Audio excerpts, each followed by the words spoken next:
if you're not an active trader, and most people aren't, you're likely holding through this drawdown.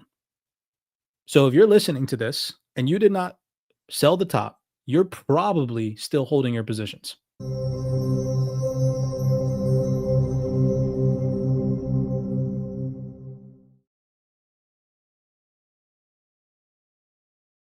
So it says gold is hitting $4,300 per ounce, and people still just waking up like shit is just normal. In 2020, COVID lockdowns couldn't push gold this high. 2021, war in Russia, Ukraine. 2023, banking crisis couldn't push gold this high. 2023, Middle East tensions escalating couldn't push gold this high. Something has clearly broken. Central banks have been buying gold at rates never seen in history. Remember, their goal is still in 2030 agenda. And in order to get more people in transition to be okay with the new digital economy, there will need to be a push, another catalyst, something that drives demand for people to accept. The next 5 years, hard assets that appreciate against currency debasement will be your best friend. Something has to break 2025, 26, he predicted, and look where we are now. There. And you have a very, very divisive and opinionated public over there. And you've got a lot of people who happily go along with the things that the government asks them to do. And then you have a lot of people who ask questions and wonder if this is really in their own best interest. Right now, I think it would be very unpopular to try to enter a CBDC into the American population. And they know that, right? And they know, and I don't think that, I don't think that America has been watching China work on a CBDC for 5 or 6 years and doesn't have one in their back pocket ready to go. I think that they absolutely do. The question is, how are they going to implement it, right? And we know that the government, unfortunately in America, left the great vision of a very radical idea with very minimal government intervention and very much a pure democracy to a very controlling state, where you saw that even more recently than ever with lockdowns. But in order for them to usher in a radical new idea, they need to create an environment to where the public is asking for it, right? And you have a very particular time in America happening right now where you have CPI or inflation increasing, still not under control. Interest rates are higher than ever. Bond markets are crashing. The highest stimulus injection into the economy ever outside of wartime and pandemic was just announced by the Biden administration, almost $1 trillion. We're inflating the monetary supply by over $1 trillion a year for the past 20-something years on average. So you have a very, very unsustainable system that's happening right now that they cannot kick the can down the road much longer. People are starting to lose faith in the ability for the US to pay back their debts. This is why the bond market is not doing so well. And people are going to look elsewhere to put their money. So that how do you implement something like a CBDC, which gives much more control to the government over what you choose to do with your money? Things like if they need to stimulate the economy, they can make it so that your money expires if you don't use it after a certain period of time. Well, they need an event to happen where people are asking for it. So in my opinion, the way that the US CBDC gets introduced is eventually probably 2025, well, they need an event to happen where people are asking for it. So in my opinion, the way that the US CBDC gets introduced is, well, they need an event to happen where people are asking for it. So in my opinion, the way that the US CBDC gets introduced is eventually probably 2025, 2026, after you have the elections that come through and you have essentially what's looking like hyperinflation. Something has to break. We all know that something has to break. The Fed has said it many times in the past. And people like Ray Dalio and other people are calling for this, lots of data to back this up. So this looks like a 1930s, Great Depression type of event that happens. This will put everybody out of work. This will put everybody out of food, and people will be scared, right? People who have had safety and security, food and shelter will be scared for the first time in a long time and not knowing what to do, right? And then you will have whoever is in office and running at the time will come out with the solution, right? Everyone's really hungry, scared, out of work, doesn't have any money. And so the solution will be, hey, we are modern, we're hip, we're cool, we use blockchain. It's not real blockchain, it's a centralized blockchain, but we use blockchain. And we have a way better monetary system. The guys in the past, they tried their best, it was a failed system. Now we're putting everything on blockchain, it's gonna be transparent, you guys can trust us, blah, blah, blah. And we know that you're hurting right now, we're sorry the economy sucks. All you have to do is download this app, scan your face, connect all your accounts, and we will instantly send you, $1,200 of stimulus so that you can go buy food and groceries and, pay your mortgage, pay your rent. And this has to happen. I already know right now that that it will not be openly accepted with open arms. But as we know, when the US had all of their privacy stripped away from them after 9/11, they made this huge bill about the Patriot Act and how it was going to be the anti-terrorist bill. But what they really did was sign away all of our rights to privacy, for them to wiretap our phones and look at all of our conversations. This would have never happened if you didn't have this big event happen prior. Bro, what he just broke down is the Hegelian dialect. Yeah. Problem, And reaction, solution. And it's oh boy, happening right now.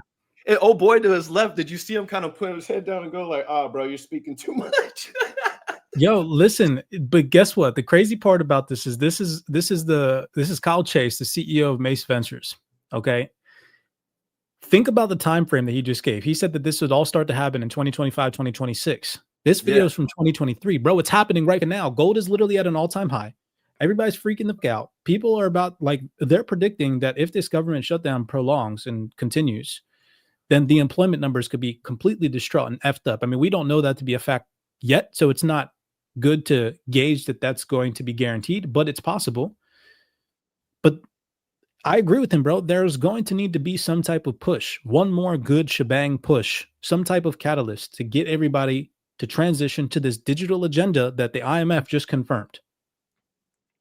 So we looking at another repeat 2020. But this goes hand in hand, bro, with what you just said, is that bottom line is thinking that this is all going to take another 5 years. No. Yeah. It's not. Yeah. Yeah, we've had really important people tell us that it's happening right now. I mean, shout out to Marshall Hayner and what he had said on that podcast back in July. You know, he basically, before he had gave his timeline of what was it, 6 to 12 months or 12 to, I think it was just 12 months, but he said that he's been wrong before and you can cut his timelines in half or even by a quarter. So, I mean, that aligns with what's going on right now. You know what I mean? And his talk track aligns with how many other people that we've had up here: Paul Brody, Sandy Call. I'm sure I'm not thinking of the other names, but they're all really important people saying the same exact things, saying the same exact things. It's not a coincidence, bro. It's not. And not only are they telling you in their verbal comments on panels, but look at their documents. Like they literally tell you in their documents that you guys should be studying the macro. Look at what it says. It says the pattern, talking about the 4-year cycle for Bitcoin, is broken. It says the 4-year cycle is becoming less relevant as macroeconomic conditions and institutional flows and regulatory changes increasingly shape market dynamics. Many argue that the 4-year cycle effectively ended back in 2022. That year saw a clear correlation between the stock market and bear market and the crypto bear market. Today, the market appears to be guided more by macroeconomic policy than by crypto native patterns. Major players now hold meaningful positions in Bitcoin, Ethereum, and Solana, reflecting a deeper integration of crypto assets into corporate financial strategy. So there's confirmation that they're literally using it. And they also mentioned XRP. It says they're also considering expanding their holdings into XRP and other crypto assets.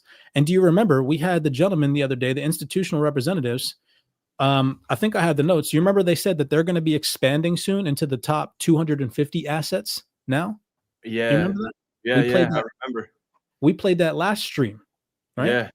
And here it says, the clear implication is that crypto-specific catalysts are drying up. Most of the narratives and developments that the crypto industry once pointed to as bullish drivers have already played out. With fewer crypto-native events left on the horizon, attention is now shifting towards the global financial system as the primary source of forthcoming catalysts. Then right here it says, so while the cycle may not be over yet, the big moves have already gone behind us. From here, it's less about crypto events and more about macro trends. So in their document, they're literally telling people, y'all should be studying the macro, right? Study the fundamentals, because again, if you look at the market, so if you come over here to the total cryptocurrency market and you just go back to 2022, ask yourself this question, test your knowledge, go on the weekly time frame, zoom in. Do you understand why any of these pullbacks took place? This one here from 2023 rolling into 2024, the one from 2025 rolling into 2024 rolling into 2025. This even small one here, this was the Middle East event that took place when Iran and Israel, that whole entire shabacle took place. And then now more recently, why this pullback, why we're seeing sell pressure in crypto is not just random. It is because larger investors than you and I right now are favoring safe havens. And the risk sentiment currently is risk off, right? We saw the S&P 500, the NASDAQ, albeit they've slightly recovered, or if not have recovered, I'm pretty sure if I went and looked, they've recovered a lot of the losses that they garnished a couple days ago when Trump made that announcement last Friday. But regardless, you can tell by understanding global market conditions and fundamentals why risk assets, particularly like crypto, which is the biggest risk asset class, like in terms of risk, like it is classified as the largest and riskiest asset class, right? Investors de-risked, but the trend to the upside, surpassing 5, 6, 7, 10 trillion dollars, $15 trillion possibly in the next couple of years, is not over, y'all. Far from it. So, like Aqua was telling everybody, it's not financial advice. But again, the more logical scenario right now is to use this pullback as a dollar cost average and a wake up call. So, here's my wake up call to everybody. So, think about this seriously. Since its peak in October, the total crypto market has shed over $720 billion. That is a massive pullback. And the reality is, very few people timed the top perfectly. I could say off the top of my head a couple of public retail traders on YouTube that called the top. Myself called the top. A couple of other people, maybe even you listening, called the top. And if you did time the top, be honest with yourself. Are you going to be able to time the bottom? For most, the answer is no. This is where panic, overthinking, and constant micromanaging creep in.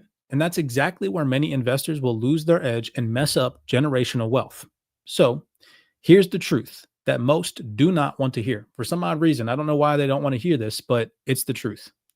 If you're not an active trader, and most people aren't, you're likely holding through this drawdown. So if you're listening to this and you did not sell the top, you're probably still holding your positions. That's fine, but just holding without a strategy means that your assets are just sitting idle, doing nothing, not working for you. This is where DeFi changes the game. People using DeFi right now, staking their assets in safe cold storage and earning 3 to 8% yield, in some cases double digit if you're a node provider on certain blockchains, while helping secure networks.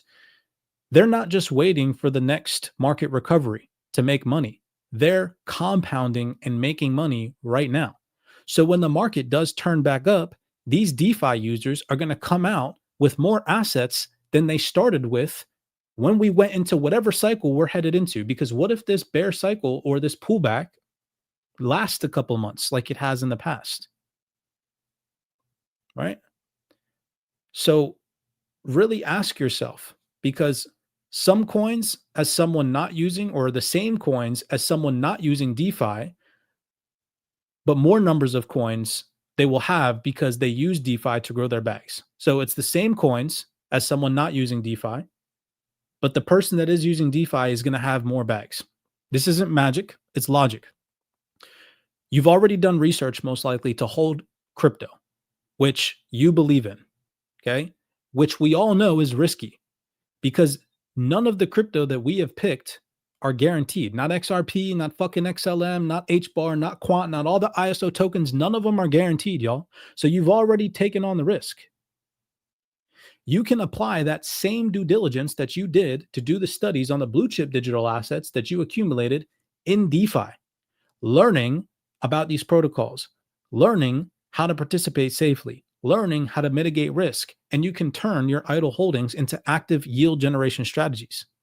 So again, my message is stop letting fear or lack of education hold you back. During volatile months or bear drawdowns, hedging through yield is one of the smartest plays for long-term holders that you can make. So don't just hold, build, compound, and position yourself for the recovery, because the wealth transfer is happening in real time, and you need to make sure that your strategy is built for it. So I know that that was a spiel. Aqua, I'll let you take it away so it doesn't seem like I'm crowding the conversation. No, I mean, I think it was well said. And I hope a lot of people read it, and I hope everyone was listening right now. And it's what you said is facts. You know what I mean? The ones that are participating in DeFi are going to have more bags than the ones that are not. So it's like, why would you leave food on the table? Staking, lending, becoming a validator, and running a node. I mean, especially on metal, earning 12% off the rip, not to mention a cut of whoever, you know, brings liquidity to your node. You get a percentage of that as well. Look into this type of stuff. This stuff is here to stay. And, you know, you're still technically front running the institutions by participating in this very moment, but not for long. Not for long. The institutions are coming. It's right around the corner. And if you're going to sleep on this information and push it off, you know, God bless. God bless. So a lot of people are skeptical about DeFi because they're like, oh, it's not regulated, this, and that. They make these excuses. And I get that. Again, that's because you are most likely not learning how to mitigate risks, because what brings fear? Risks of losing capital, fear of losing capital, fear of putting money into something and losing it. That's what creates that fear, that skepticism. So how are you going to avoid that? Well, first, it comes down to education. Educating yourself that these regulators are working with these protocols, regulating them, which most people still to this day think doesn't exist. There's still a whole onset of influencers out there that will tell you that DeFi is not regulated. You guys, they're lying to you. I'll tell you that right now, because we here in this community listen to people with valid credentials that work with the SEC, that work with institutions that tell you that they are regulated by the SEC and they offer yield, right? So don't take that from me. This is the CEO of Wave Digital Assets, David Seimer, and here on stage at an event that just was posted on August 11th, 2025, only has 700 views, you guys, mind you. So you can imagine all the influencers out there that haven't seen this video. And here he says, we are providing yield to our customers. We work with institutions and we are regulated by the SEC. So you have a industry leading expert on stage tell you that they're providing yield and they're regulated by the SEC. Hello, that means that yield is allowed. 1,000%. They're not going to come out and be like, hey guys, come on in. Yeah. And if you do your homework, the Metallicus ecosystem is all BSA compliant. So that DeFi ecosystem is also too compliant. So yeah, go run this. That exists kind of pretty good, well, in its own world now. Dave, I know you have been providing your clients with yield because they can't access it. And you've got an interesting thing you're doing. I'll let you talk about it. Maybe you're trying to innovate in a different way within the confines of the existing rules. Maybe you can talk about that. Yeah, I mean, our approach to DeFi is working. Our approach to DeFi is a little bit novel. Monday.com, the opposite of any work platform we tried in the past. We tried other work management platforms, not. Oh, yeah, sure. This one works. Good, it's loud. All right. So our approach is pretty novel. So Waves, most of our AUM and most of our revenue is tied to DeFi. We do operate out of the US, we're SEC regulated. We operate offshore for a lot of the more degen DeFi things we do. And you can largely think of us as, in a sense, of kind of a market maker for large layer ones that want to basically put their own assets into their own DeFi. So our biggest set of client bases are a lot of the largest protocols in crypto, because of the top, 25 tokens of the ones that have it. So that sentence, yeah, go ahead, bro. He said most of our revenue is DeFi. Most of our revenue is DeFi. We operate with the top 25 tokens and we're SEC registered. Say less. Say less. So what you talking about? The SEC ain't regulated DeFi, because yeah, they are. Yeah. Working. He also said, what did he say? We're working with the top. What did he say? A couple of protocols, top layer ones. Mm-hmm. Like, come on, guys and gals, you got to really just tap in. And then to go on to my strategy talk, my wake up call message. These large investors, if they want to get involved with crypto, they need a way to hedge against the volatility. And so what are they starting to look at in their digital asset treasuries and these ETF wrappers? Staking, node providing, right? They're all going to do it because the institution that's doing it compared to an institution that is not knows that it's going to lack in competitiveness. So they're all going to do it. Same thing with the retail crowd, y'all. Again, there's going to be retail traders that earn yield, retail traders that don't. Like Aqua said, why would you want to be one of the ones that's not earning while you're in a bear market, while you're holding through it anyways? These institutions are here to make money too. So like they're looking at DeFi as another stream of income. Like they're not looking at DeFi as like whatever the assumption mind says to you. No, institutions are here to play in the world of DeFi because it's going to add cash flow to their business, straight up. So this is Thomas Chen, the CEO of Function. Listen to what he says here. Hello? Hello? Okay. Yeah, putting me on the spot here. I would say right now we're in the accumulation phase. I think institutions are speed running crypto quite a bit, right? If this is the ICO phase. And very soon, faster than I had expected, probably by the end of the year, it's going to turn to what I view as the activation phase. So Bitcoin is no longer just like an ornament on the balance sheet, right? You're not looking at just as a reserve asset, but you need to turn into revenue. Also, by way of background, I've also... Didn't you just say that, bro? Bro. And his timeline too. He was saying the end of the year, the activation mode, right? What did he say? Activation time, or what? I forget what end of this year is going to be activation mode. And the guy previous, when we opened up the podcast today, I aired, the guy said that 2025 is the foundational year for mainstream and institutional adoption of crypto. So, you know, it all correlates. Listen, let him finish though. Let him finish. I'm gonna run it back. Had the pleasure of working with all these fine gentlemen, not just as a reserve asset, but you need to turn into revenue. Also, by way of background, I've also had the pleasure of working with all these fine gentlemen on the BitGo side when I cover them at BitGo. So at BitGo, I ran sales. I was there for 7 years. The observation was last year, BitGo hit 100 billion in AUC. Large majority of that was in BTC. So the question was, how do we actually get yield on this BTC? Because our clients are just paying, you know, like 24 bips on it. And so I started looking at DeFi and how DeFi was evolving with Bitcoin-fi, a lot of these interesting projects. And the more we kind of ideated on this, the more we started to see that, hey, Bitcoin is becoming a reserve asset for DeFi, but very quickly people need to put it to work just like they need to put cash to work. So I guess my view is with these DATs, Bro, they should just invite us to these great ass events and have us on stage as well. I'm not. We're gonna pull up, bro. It's not time yet. I'm too busy, honest to God, to pull up to these events. But end of 2026, rolling into 2027, guarantee you there. I'm gonna be mic'd up, interviewing these people my damn self. You will see me at some of these events, 110%. I've actually been asked to come to a couple, but I've just honestly been way too busy in my personal life. You know what happened in June of this year to me, bro. It took losing that capital took a big hit out of my life. Anyways, but we both took L, bro. We both back to what this dude said, okay? Because he said that he stems from BitGo, BITGO, right? Okay, guys, do you remember? So he's talking about Bitcoin yield. For everybody listening, let's go back at what happened at the beginning of this year, okay, or mid this year. You guys remember?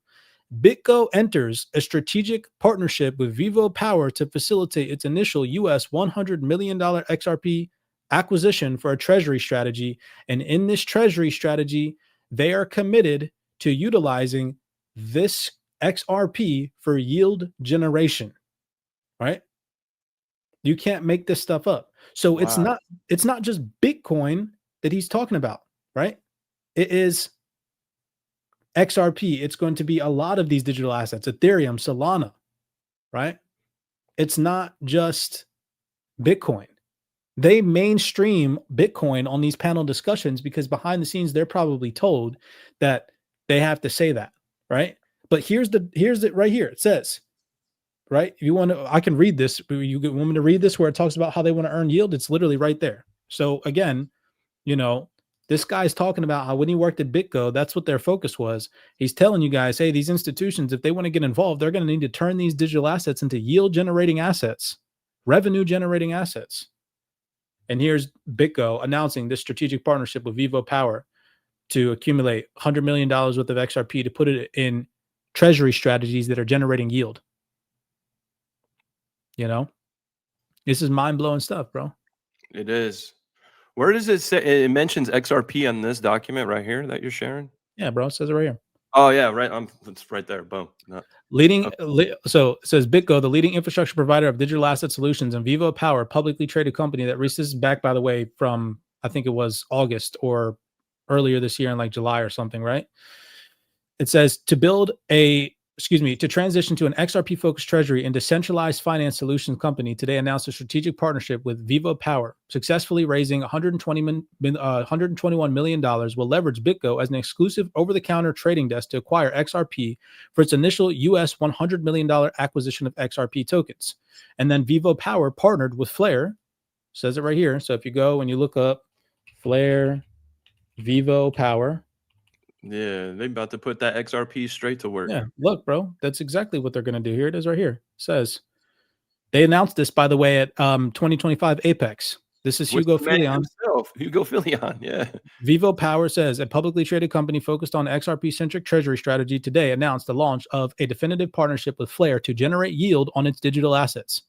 So Vivo Power is using BitGo as their infrastructure, as their OTC, right, to get this XRP, and they're putting it to work.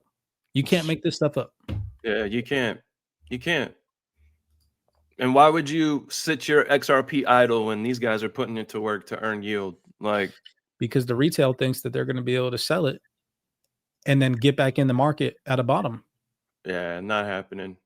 Good luck. Mind you, let me show you guys what they've been talking about behind the scenes during this entire market crash. So me and Aqua are not crazy for telling you guys to focus on DeFi while the markets are retracing, because while the markets are retracing, the global elites are having closed door meetings and signing multi-million-dollar deals surrounding DeFi and yield generation. So check this out. This is from the UK Crypto Asset Business Council, or a UK CBC LinkedIn profile. And right here, you can see, what are they talking about? They're talking about, says right here, they're discussing everything from stablecoins to DeFi and how the convergence of AI and blockchain is transforming the global financial system. Who's at this event?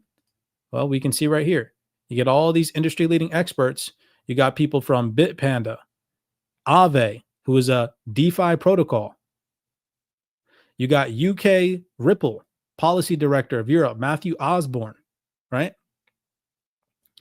This is all stuff that people don't want to pay attention to because they're too focused on price, when you got the global elite sitting in with these organizations talking about DeFi specifically. Me and Aqua showed this last week, where they had an open roundtable discussion having freaking croissants and mimosas.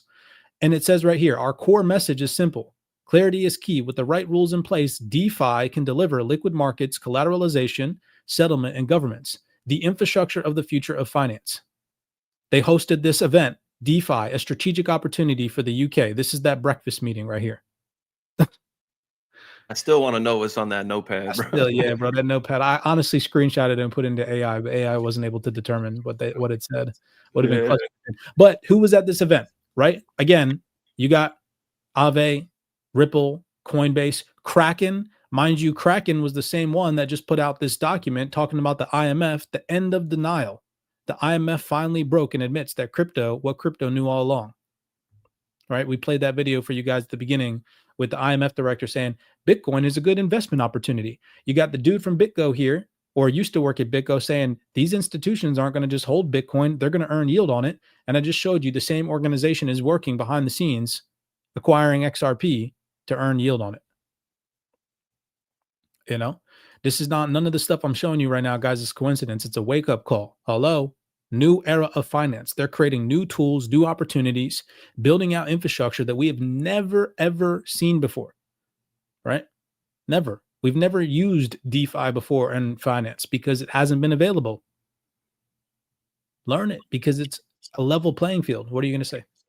I'm just saying, like, these are insights from the inside that we're sharing. Literally insights from the inside. Like, I don't see anybody else sharing this type of stuff. You know what I mean? And I love the fact that we do share this stuff with our message being about DeFi, because these people are way more important than we are in the space. You know what I mean? And they're all aligned with DeFi. So the fact that we're aligned with DeFi as well just tells us that we're right where we need to be. So, you know, Stuart Alderati from Ripple sitting here talking, you know, whatever. No big deal, from the Minister of Finance of Luxembourg. It says right here, discussing their ambitions in Europe, and reaffirmed our commitment to digital innovation. And what did Ripple just recently announce, y'all? Look, 6 hours ago, G Treasury. We are thrilled to announce that Ripple, the leader in digital asset infrastructure for enterprise business, has agreed to acquire G Treasury. What is this going to allow? 24/7 liquidity optimization. Without me even reading this, Aqua, what does 24/7 liquidity optimization mean? Bro, there's no more, cutoff time at 5 p.m. Pacific time. There's no more can't trade Saturday, Sunday. Nah, liquidity's moving 24/7. You need to borrow against your loan at 3 a.m. or borrow against your digital asset at 3 a.m. Boom. You want to take out the equity in your house at 3 a.m. Boom. Sign that smart contract, put that liquidity to work, or do whatever it is you're going to do with that liquidity. But the facts are facts. 24/7 liquidity means this is like Vegas, baby. And the city never stops. Literally, no more cash sitting idle overnight and weekends. Convert into yield generating strategies instantly, then back to fiat when needed. Every dollar works continuously. This is literally coming from the Ripple and G Treasury acquisition that just took place, or the announcement 6 hours ago from G Treasury themselves. And I just showed you how Ripple is sitting in on the fucking meetings, y'all. Yeah. Eating croissants, talking about DeFi.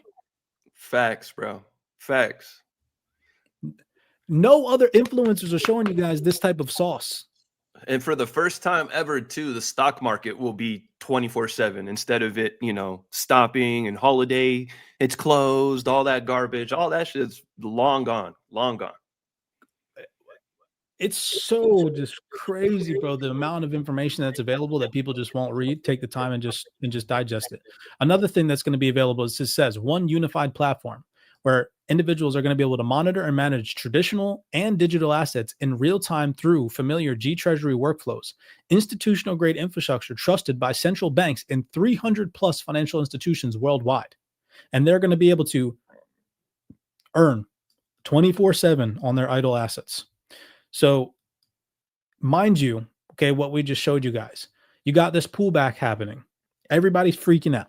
Meanwhile, you got the IMF meetings, which you guys can go watch by heading over to the IMF YouTube. They're all live. They're all right here. At the same time, you got this event that not a lot of people paid attention to, but the DC FinTech Week also taking place with Visa, Amazon. You got Ripple, Ondo tokenizing stocks. You just heard freaking Aqua talking about tokenization of stocks. You got Circle, City at this event, right?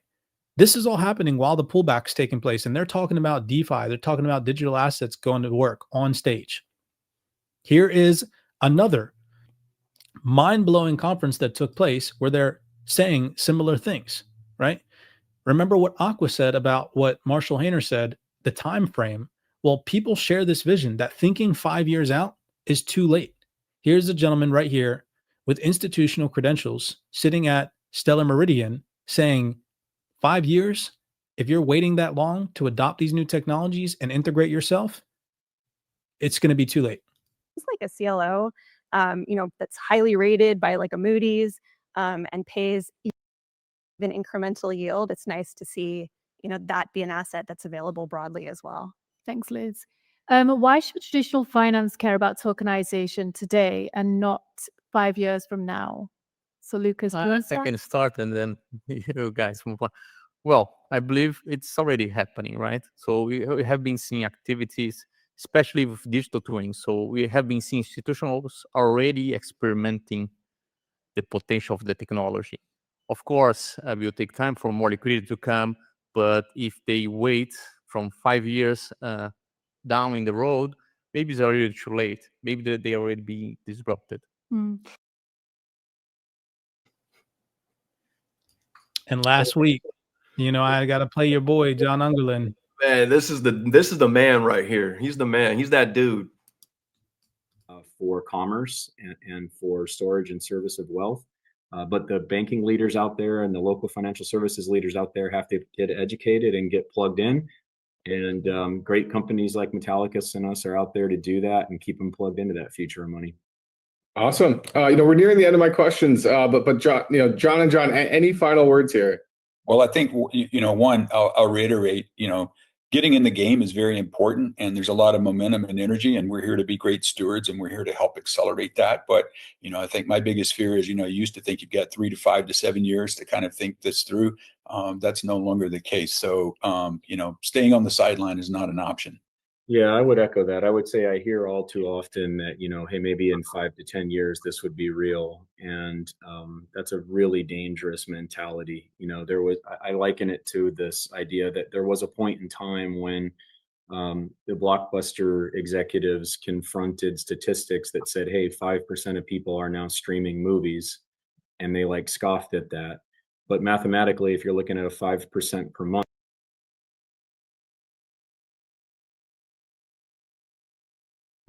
Right. So they were talking about how Yeah, we got to let him finish that last part because that's a great comparison. So if it was just 5% and then Blockbuster literally just got wiped, right? Like just done, every single location, toast, Yeah. cooked. Yeah, I don't know why TV payments always gives my computer a hard time. But regardless, while that's loading, bro, this just goes hand in hand with what Marshall recently said too. And he talks about how we're entering into this era where you're going to be able to be your own line of credit. You're going to be able to put your assets to work. You're going to be able to lend out your assets, borrow against them in a safe, efficient, and effective manner. And that's going to be the reality that we're headed into. But then, mind you, we're trying to show you guys that all these large institutions just showed you on stage, individual gentlemen saying they're going to need to earn yield, showed you examples from the likes of BitGo, Vivo Power, what Ripple's talking about behind the scenes, what just was announced, right? I want to actually read this for you guys, but listen to what Marshall Hayner here says. Right? Young people get these cards, they get in over their heads on the debt. And if you think about in the future, what would happen in a credit-based system? What would happen in a system where, instead of borrowing against money that you don't have, you borrow against the crypto that you do have or something? And that's really kind of the advent of decentralized finance. I think, what was missing in this was the compliance components, the digital identity, the anti-money laundering built into the blockchain technology itself. That was the piece that was needed to integrate with traditional financial services. You look at credit cards, and unfortunately, go ahead, bro. Yeah, bro. I mean, he's explaining metal blockchain. All that is built into the chain, so into the entire ecosystem. And yeah, he's not the only one screaming that, though. The thing is that the largest organizations in the game are telling you guys, look, posting digital assets as collateral is one of the biggest use cases. One of the biggest use cases for XRP. It's going to be one of the biggest use cases for Bitcoin. It's going to be one of the biggest use cases for any digital asset that is going to be utilized in the future. And real world assets too. And real world assets. Literally anything. I mean, we're going to be able to post anything of value for collateral in the future. Demand out there. Yeah. I think also just the practical deployment, when you see these on-chain assets start to be used as collateral and they're facilitating other on-chain activities, then it's not just adoption for the sake of testing it out and buying and holding, but it's actual use cases. And if you think about a CLO, that's a really interesting product. If that comes on chain and then the cash flows behind it, because at any given moment, a CLO is holding a lot of cash, just kind of the nature of the product. If it's holding that in a treasury fund and you've kind of completed the loop there, I think some of that adoption going from kind of initial testing to use cases is going to be fun to see.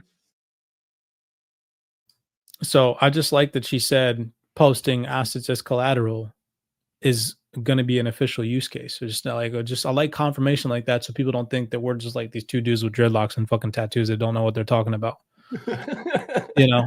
It's like a hello, and that's not just coming from us. That's coming from the likes of this gentleman here. This is one of Aqua's favorite homeboys right here. Approximately, as I mentioned to you, the one right to win that DTCC has in this model is we are the record keeper for quadrillions of dollars of transactions, but for fundamentally assets under record, approximately $100 trillion worth of assets. So unilaterally, without the need to engage anyone else, we can actually make it possible to tokenize $100 trillion worth of value. No one else can do that efficiently.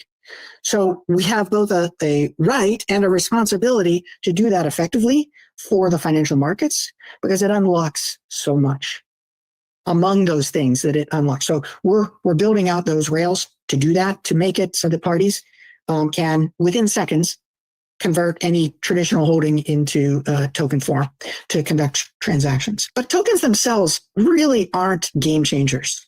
They're just another database, a database with benefits to be sure, but just another database in the end.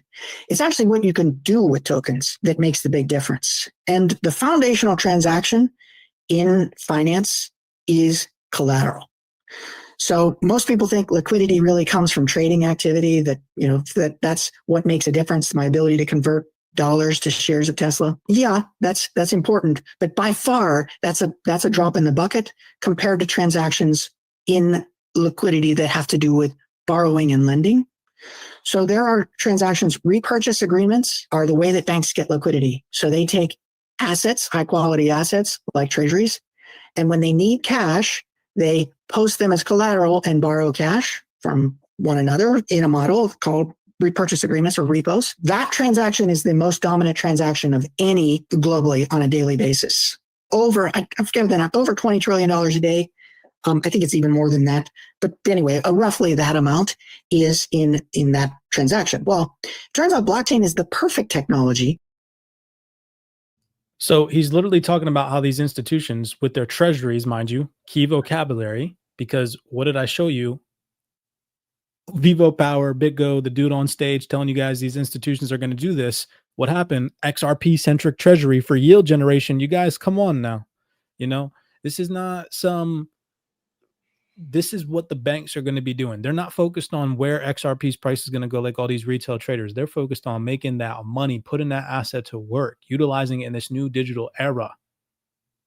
Bro, he said 100 trillion they can tokenize. Bro, 3.6 trillion is the market cap right now in crypto. Peanuts. 100 trillion? Jesus. I can only imagine. Jesus, man. I said over on Snips to wrap this spiel up, I said, this is one of the biggest announcements, this announcement with Ripple and GT Treasury in the digital asset and TradFi convergence story to date. And here's why. The core of traditional finance runs on collateral and yield generation. You now know that hearing from the DTCC. He literally said that trading is a drop in the bucket compared to collateral. Institutions don't just sit on massive piles of cash. They constantly deploy that capital into repo markets, money market funds, and short-term instruments to earn yield while maintaining liquidity. And for decades, that has been the backbone of how treasuries operate, not holding idle cash, but making every dollar work. Well, what Ripple's acquisition of G Treasury signals and what other organizations and protocols are building in this space is that this exact logic, the heartbeat of institutional capital markets, is now moving on chain. This is huge because the biggest use case for institutions is not holding crypto, y'all. It is transforming idle assets into active, productive capital using new digital infrastructure. And so if we come over here and we read this, it says, I'm just going to read the highlights. This is from October 16, 2025. Ripple and G Treasury's capabilities together bring the best of both worlds so treasury and finance teams can finally put their trapped capital to work, processes payments instantly, and open up new growth opportunities. As the financial world shifts towards digital assets, it will accelerate. Fortune 500 CFOs and treasuries need to be equipped to manage stablecoins, tokenized deposits, and other assets at scale. There's them right there trying to hide crypto. It says, and other assets at scale. They fucking know, you guys. Okay? They tucked that one. Ripple's acquisition of G Treasury brings digital asset infrastructure and decades of treasury expertise to help customers move, manage, optimize liquidity. There's that same vocab word, liquidity optimization, in real time. Ripple and G Treasury will focus on enabling customers to unlock idle capital, tap into a multi-trillion-dollar global repo market via prime brokered hidden road, earning more on short-term assets. And then do you guys remember what me and Aqua showed you guys months ago? When this one video, this is the only video, me and Aqua called this out. This is not by coincidence. Out of all of Paris Blockchain Week 6 months ago, the only video that they released was of Monica Long sitting on stage saying that their acquisition of Hidden Road was going to blast institutional DeFi into the stratosphere, right? Monica. Or one of the largest as the non-bank prime brokers. And this is a big deal. It's $1.225 billion. What does it mean? Thank you. What does it mean for Ripple's business? Because you've been on a path to really diversify the business beyond kind of how you started in payments, and there's custody, stable coins now, and so.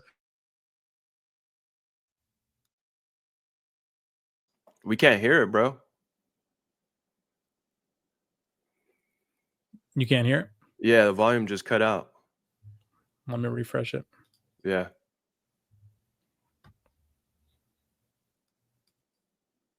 Monica, what is it? Yeah, that's an exciting build-up. Thank you, Frank. Thank you, Arjun. Largest as the non-bank prime brokers, and this is a big deal. It's $1.225 billion. What does it mean? Thank you. What does it mean for Ripple's business? Because you've been on a path to really diversify the business beyond kind of how you started in payments, and there's custody, stable coins now, and so what does this add to the Ripple business? It's all coming together. So we've talked for a long while about institutional decentralized finance. Many of us here talk about institutions coming into the world of blockchain and DeFi.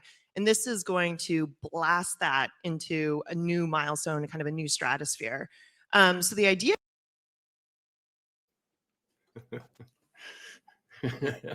Back to this, and I'll wrap it up here. It says, now by joining Ripple, this is from G Treasury, we are accelerating our vision from managing capital to activating it. So they're literally in the process as well of shifting their mindset. And it says all of this is taking place in the new digital economy. And then this is the last video clip I want to share. This is of Sandy Call, head of innovation at Franklin Templeton, trying to enlighten people to get them to see that staking, earning yield, looping strategies, these are all new technologies that we're going to have to adapt to, but you should be doing it and integrating it into your knowledge base now, right? So listen to what she says here, how staking, running nodes, everyone's going to be doing it. Tokenized side where you're taking real world assets, bonds, securities, whatever. Tell me a little bit about the crypto native side. Are you looking to launch strategies there? I think you already have a number of different strategies. How do you approach that? And then is there a point where you bring them all together for your clients? Yeah, so great questions as always. So on the crypto native side, right, we built our tokenized money market fund. As I said, we launched it in April of 2021. And of course, we had to launch it on a blockchain, right? And by launching it on a blockchain, that meant we had to hold the cryptocurrency of that blockchain in our corporate treasury so that we had that cryptocurrency available to pay for the block space that we were utilizing in registering our transactions on the blockchain. And so we started holding these cryptocurrencies. And then we were like, well, if we're going to hold these cryptocurrencies, we really need to be part of these verification networks and the nodes. And so we started verifying our own transactions and receiving the rewards, which helped to mitigate any deflationary aspects of. Hold on, bro. So that's now the second large organization that I have shown you guys today admitting verbal proof that they are participating in node operations and staking to generate yield. And mind you, Franklin Templeton is an SEC registered organization, licensed and regulated fully in the United States. 100%. She just admitted that they hold the tokens too. Yeah. Don't sleep on becoming a validator right now, especially on metal. Do not sleep on it. Don't sleep. Of the coins that we were holding. And we were like, these environments are kind of amazing, right? Like we were able to deploy technology at speeds that were just unbelievable to a legacy big enterprise organization. We had the support of the developers on these blockchains that came in with such creative solutions and were able to really coalesce around what we were trying to build and use smart contracts to help us in all of this coding. And we were like, oh my God, this is so efficient. Everything is going to be moving here. And so we became very convinced very early on through our own personal experience with what we needed to do. And since then, we have been building out, as I said, the investment teams. But what we've also been building out is this whole set of knowledge around what are the key models, right? So staking, we're going to be offering staking in some of the ETFs that we're providing. That's a digitally native function. You look at things like the recursive yield, that's a digitally native function. We're looking today at digital asset treasuries and really understanding the role that digital asset treasuries play as a new type of entrant in the infrastructure of building out these treasuries and reserves, because these are not companies today, these blockchains, they're protocols. And so having these companies now engaged gives more certainty to the demand side of the equation for the underlying assets. And so we're learning to work with new counterparties. And yes, we're coming out with brand new strategies that really have not existed before. And, you know, as I am allowed to regulatorily, I will be happy to come back and speak with them individually. But we have a number of new things that are launching in addition to our tokenized money market fund. But what we're also doing, Chris, is we're using these new rails to do things that nobody has done before, right? So you had mentioned earlier. They're about to bring so much liquidity to chain. It's not even funny. The amount of opportunity that she, like staking opportunities that she just mentioned.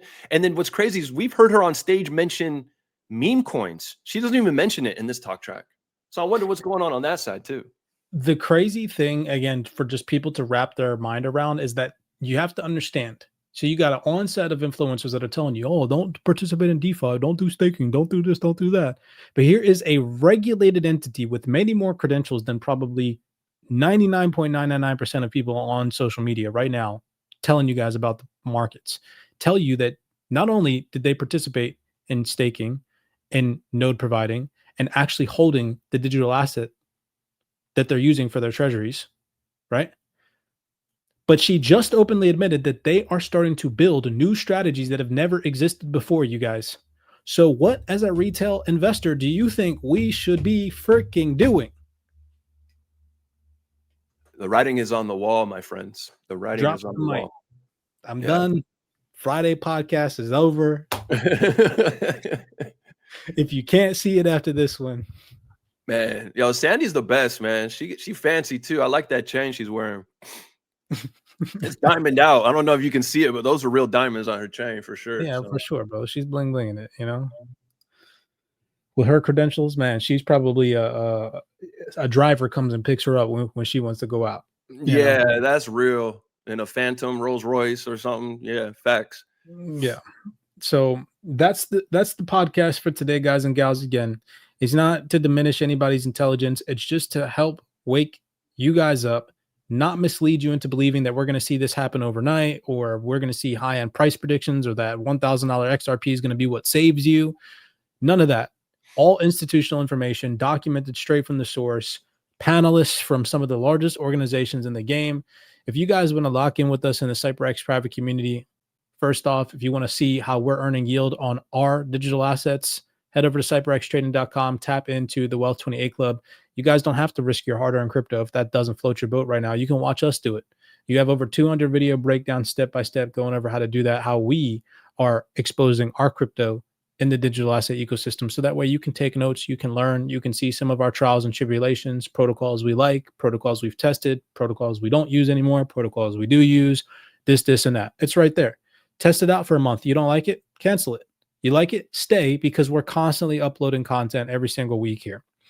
If you guys want to dig into any of the research that we discussed and talk about on any of the channels or platforms that we are on, head over to the CYPRX Discord. I'm not even joking. It's literally probably the best research facility for non-mainstream crypto institutional backed research, documents, panel discussions that nobody's watching, all the content that everybody should be digesting, but for some odd reason is never digesting, is inside the CYPRX Discord. Again, try it out for a month. You don't like it? Cancel. Guarantee you will. Go ahead. And I guarantee you'll learn something, and you'll likely stay, and you'll grow, and you'll expand, and you'll really see how we here are way ahead of most retail participants. Go ahead, Aqua. Yeah, this Discord, honestly, don't sleep on it. Real talk. And the access to the Zoom calls that you will have weekly, I'm telling you, this Discord, you know, although me and Cypress are best friends, we're business partners, this Discord alone, just personally, has changed my whole entire just view in crypto and life in crypto. So don't sleep on this. Act now, join, start changing your life now, because the time is now. You want to start learning this stuff now. And the Zoom calls are beyond powerful. Some of the most powerful conversations happen in those Zoom calls. In the Wealth 28 Club, you'll have access to my Zoom calls that I run every Thursday, but to have access to that Zoom call, plus all of Cypress's Zoom calls, plus Kev's Zoom call, plus, Carlton's Zoom calls that he be running, there is so much alpha. Like this community, you might find yourself a new home in this Discord. So I hope to see you guys on the inside. Most people do. We have people that have been in our community for 4 years plus.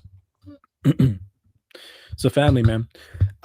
So I want to end it here. Aqua, you can hop off if you want, but I want to read everybody listening our report. Again, you have access to these reports by tapping in with us in the CYPRX Discord. I wake up every morning, check fundamentals, write a fundamental report, and then same thing in the evening. If anything needs to be updated, I update the private community with an updated fundamental report of everything that's ongoing in the market that's currently weighing on sentiment or supporting market sentiment. So that way we can, as a team and as a community, accurately decipher what's happening to keep our mentality in check, to understand strategies, to really get a zoomed out perspective of what's happening. So I'm going to read this and then I will end the stream.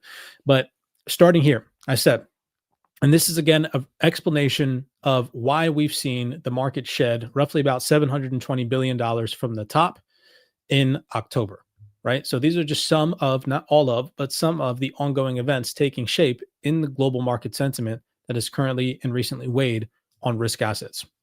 So the total market lost roughly around $80 billion.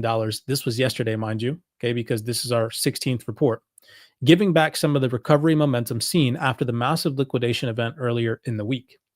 This weakness isn't a result of a single catalyst. It's a combination of several macroeconomic and geopolitical factors that are all weighing on risk sentiment at the same time. When you break it down, the current environment is one of sticky inflation, resilient labor data for now, policy uncertainty from major central banks, geopolitical tensions, and political dysfunction in the US, all of which lean risk off. So first, the Fed, market hopes versus economic reality. Markets have recently been pricing in a series of Federal Reserve rate cuts through the end of the year, but the economic data coming out, it doesn't fully support that view. So here you guys can see I always provide screenshots and I always give annotations of where I'm getting this information from. You can see one of the highlights from the Manufacturing Business Outlook survey that just recently took place. It says here, the firms continue to indicate an overall increase in employment and widespread increases in prices. Here's another report that also took place from October 2nd to October 9th. It says here, employment expands, right? These are all vocabulary words that are not supportive of aggressive easing from the Federal Reserve. It says here the index for the number of employees moved up to 6.2%, suggesting employment increased modestly. Then it also mentioned that firms anticipate ongoing price increases are set to continue. Down here, it mentions despite the high inflation expectations, economists say the Federal Reserve would still deliver another interest rate cut at its October 28th to 29th meeting. So the recent manufacturing survey shows that firms are still reporting widespread price increases and ongoing hiring, signaling that inflationary pressures have not subsided. Wells Fargo and their inflationary forecasts also point to headline CPI near 3.1% year over year, with goods inflation expected to stay elevated as tariffs filter through and energy prices remain firm. And here's that Wells Fargo report. By the way, mind you, I don't know about you guys or any other influencer communities that you're in, but I wake up daily and read these bank reports. So that way my community doesn't have to, and I digest the information and write a report. So that way people understand what the institutional money is doing and what they're looking at.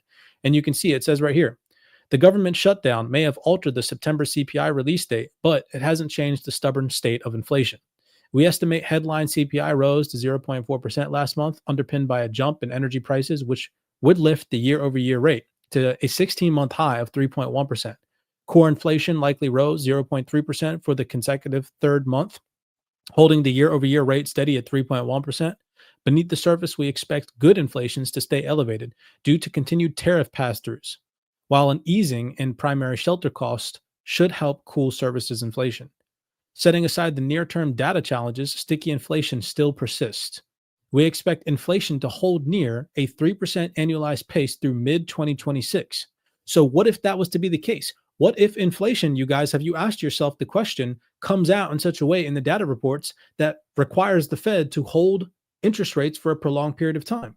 Well, guess what that means, y'all? Bye-bye interest rate premium being priced in at a discount, which is exactly what has been pumping up the markets, especially in crypto a lot recently, is this expectation that major central banks, including the Fed, are going to be able to continue to stimulate and ease the economy. If that's put on hold, then the rally that we've likely seen is be put on hold as well. We're possibly going lower. Possibly go lower, especially if inflation took a turn and started coming out way more elevated. Like, for example, if I don't think it's going to happen, but if the ongoing tariff war continues and tariffs are solidified higher, what inflation looks like after that, that would probably lead to the Fed, in a worst case scenario, having to hike rates, right? And people don't account for that. Now, I'm not saying that that's going to happen, but it is possible. And if you want to be a part of a community that tracks these things, so that way when they happen, you know, and you're not one of those misinformed retail traders, it's like, oh my gosh, why is my portfolio bleeding? Then lock in with us, you guys. On top of that, labor market data has been steady rather than weakening. Sharply, the Fed itself noted that economic activity is little changed and employment is largely stable. This combination is problematic for aggressive easing. If upcoming inflation data comes in hotter than expected, or if labor market releases show less weakness than the markets are currently anticipating, the Fed may be forced to slow or scale back the pace of expected rate cuts. Economists still expect a cut at the October 28th through 29th FOMC meeting, but sticky inflation or any upbeat labor data could make the path after that less certain. Risk assets, including crypto, have been leaning on the idea of an easing cycle, so any repricing of that expectation can pressure markets. On the Japanese front, which right now is a potential wild card, on the other side of the world, the Bank of Japan has become another source of uncertainty. Governor Ueda has stated that the Bank of Japan is prepared to tighten policy further if economic data supports their inflation outlook. Though the central bank is still gathering information ahead of its October 29th through 30th policy meeting, this comes after Japan exited its decade-long monetary experiment and raised rates to 0.5% earlier this year, marking a significant policy shift. If the Bank of Japan moves again or adopts a more hawkish tone, it could strengthen the yen, unwind carry trades, and trigger a broad risk-off move across global markets, something that crypto is typically sensitive to, as we have all seen back in July 2024, when the yen unwinding happened and it shocked global risk assets, and the total cryptocurrency market shed $740 billion. Look it up, July 31st through August 2nd, that week of price action in crypto, right? What the catalysts were as to why the market pulled back that week. The US government shutdown and trade tensions are also going on. The US government shutdown is now dragging into its third week, delaying key data releases and eroding investor confidence. Without clear economic data, markets are essentially flying blind, which amplifies uncertainty. At the same time, the US-China trade tensions remain unresolved. Rhetoric has escalated and tariff threats are still on the table. While there is hope for a meeting between President Trump and President Xi later this month, analysts expect at best an extension of the current trade truce rather than a sweeping agreement. Here's again some of the screenshots from the information that I gathered for the community. Now, if these tariff threats turn into actual policy, it would represent a clear downside risk for market sentiment. We've also seen geopolitical developments between the Middle East, Russia, Ukraine. So another important headline came from the geopolitical forefront. Former President Trump announced that he will meet Russian President Vladimir Putin in Budapest for a second round of in-person talks amid the potential ending of the war in Ukraine. The outcome of these talks could swing sentiment in either direction. A credible move towards de-escalation could be positive for risk appetite, but any signs of stalling or renewed hardline messaging would likely or simply reinforce the current cautious tone. U.S. stocks last week also ended the day lower, or this week, weighed down, this is again yesterday, weighed down by worries over regional banks, loan quality, persistent trade tensions, and the government shutdown. Chip makers provided some temporary optimism earlier on in the session, as I mentioned in the Zoom call, but it wasn't enough to offset the broader concerns. This weakness in equities consists with the broader tone of uncertainty in crypto as a high beta asset class tends to follow suit. The current environment is defined by inflation that's proving harder to bring down, a labor market that's not weakening as quickly as the market had hoped, uncertainty around central bank policy paths, especially from the Fed and the Bank of Japan, and persistent geopolitical and trade risks. Together, these are the factors creating a risk-off backdrop that favors gold and other safe haven assets, as you can see reflected in the price of gold reaching new all-time highs week after week after week. At least until the data or geopolitical landscape starts to improve, for now, the market remains in a risk-off rotation. We need to be watching for the next major data release or policy signal. If inflation and labor data surprise on the upside, or if trade tensions escalate, we could see a deeper correction across risk assets. Conversely, if there's credible progress on inflation, geopolitical de-escalation, or a resolution of the shutdown, that could stabilize the current sentiment. So how am I personally positioning for this? Again, not financial advice. I'm accumulating selective assets on weakness. I'm personally biased towards high quality blue chip crypto assets with real network cash flows for adoption, meaning I can put the asset to work. I'm maintaining dry powder exposure, so I'm still building out my stablecoin portfolio, and I'm preparing capital on DEXs to react if we go lower, meaning decentralized exchanges, because we've all most recently probably realized that in times of high volatility, centralized exchanges usually don't allow you to purchase an asset or purchase an asset at the accurate price. And I said, last but not least, yield matters. I'm compounding on-chain, harvest, and redeploying prudently so that my bag grows through the volatility, even if prices continue lower. So again, today's $80 billion slide, remember this was yesterday, reflects a market that wants to believe in rate cuts, but keeps getting reminded that inflation is sticky, jobs are not collapsing yet, and policy, i.e. geopolitical risks, still remain alive. Until those headwinds ease, expect choppy price action with a defensive bias and use it to build intelligently and not chase. So that's my report. That's my spiel. Me and Aqua are always shooting gems out to you guys. Hopefully you all enjoy your weekend. Remain productive. Be cognizant. Be aware out there. Aqua, bro, that's all that I got for the people. If you have anything for them. Nah, much love to everybody that tapped in. Much love to my kiddos. I know they're watching. They wanted a little shout out. So, but yeah, much love. Cool. Did you just blush, bro? You just blushed, dude. You just Man, fucking... my kids are my everything. You know that, bro. Same with you, bro. I love it, man. My daughter was like pointing at the TV, like, "Oh, it's daddy right there." Big things are coming, my man. Big things are coming. So yeah, blessings to you guys. Everybody take it easy. Have a good, productive weekend, and we'll see you guys next Friday. You guys have a good one. Much love, everybody.